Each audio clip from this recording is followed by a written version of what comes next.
June 19 புனித ரோமுவால்ட் send ரோமியுல். Saint ரோமியுல் அவர்கள் 10-11 ஆம் நூற்றாண்டில் வாழ்ந்த ஒரு பெரிய துறவியும் துறவற சீர்திருத்தவாதியும் ஆவார்.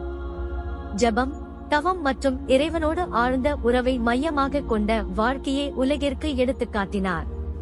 புனித ரோமுவால் இத்தாலியின் ரவேன்னா நகரில் ஒரு செல்வந்த குடும்பத்தில் பிறந்தார்.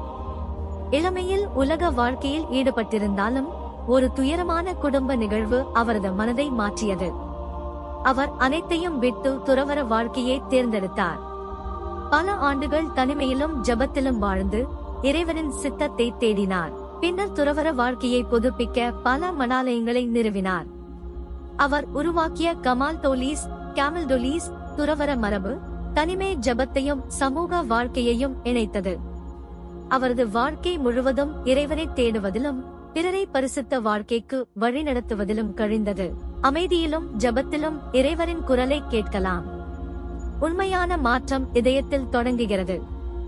உலக சத்தங்களின் நடுவிலும் இறைவனுக்கான நேரத்தை ஒதுக்க வேண்டும். பரிசுத்த வாழ்க்கை அனைவருக்கும் ஒரு அழைப்பு. அன்பான ஆண்டவரே, புனித ரோமுவால்ட் அவர்களின் ஜெப ஆவியையும் இறை தேடலையும் எங்களுக்கும் அருளும். எங்கள் இதயங்களை உம்மிடம் திருப்பி உமது சித்தத்தை அறிந்து வாழ உதவி செய். அன்றாட பரபரப்பின் நடுவிலும் உம்மோடு நேரம் செலவிடும் ஆர்வத்தை எங்களுக்கு தாரும். இயேசு கிறிஸ்துவின் மூலம் கேட்கிறோம். ஆமென். புனித ரோமுவால்ட் அவர்களே, எங்களுக்காக வேண்டிக் கொள்ளும். ஆமென்.